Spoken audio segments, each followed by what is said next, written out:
Hello and thank you for volunteering to be an election judge for Kids Voting Minnesota. The goal of Kids Voting is to develop good voting habits in kids so they'll continue to go to the polls as adults.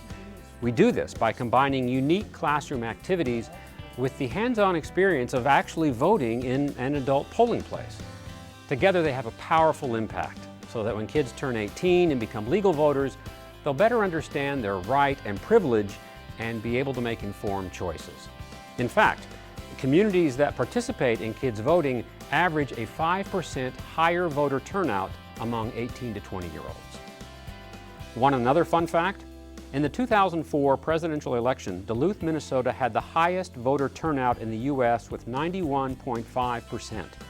It just so happens that Duluth is where kids voting got its start in Minnesota in 1994, further proof that kids voting works.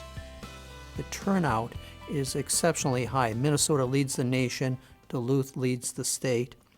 So in turn, you have to go with the rationale that younger people that are growing up with young families are participating in the process. And how does that happen? With their busy schedules and everything, I'm sure it's the kids taking their parents to the polling site and then in turn saying, "Mom, Dad, aren't you going to vote?" And then our election day registration increases and the turnout increases. Now, on to the things you need to know to be an election judge.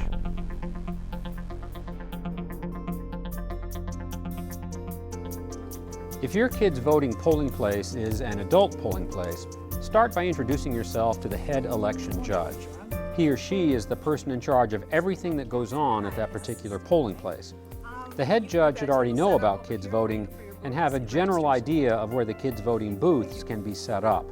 Find the spot set aside for kids voting and get set up. Remember to keep traffic flow in mind.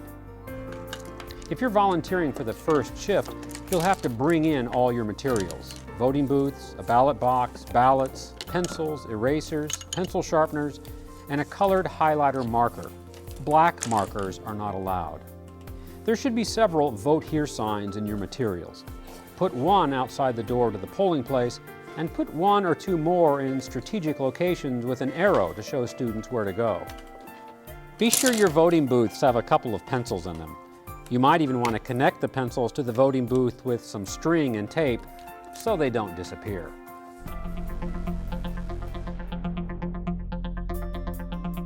In your materials, there should be a list of schools in your area. Each school is assigned a code number that should be written on each ballot. If you have more than one precinct in your area, you may have a number assigned to your particular district. As you have time, mark the ballots with the precinct number. This will make it quicker for students when they come in. Many kids voting ballots are designed for more than one area. Therefore, they may have races on them that are not applicable to your particular precinct. The ballot might say, "If you live in District X, vote here."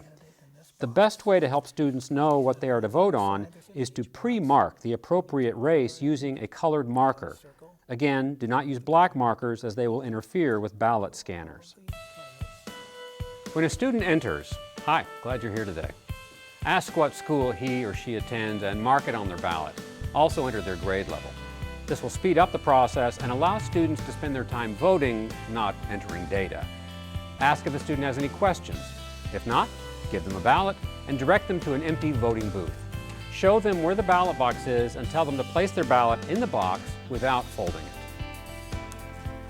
When the student is finished, give them an "I voted" sticker and anything else you've been instructed to give them by your local committee.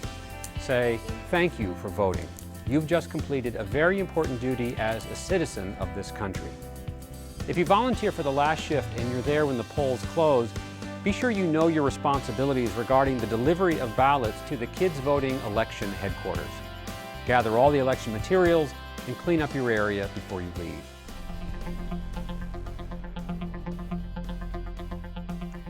A couple other things you should know.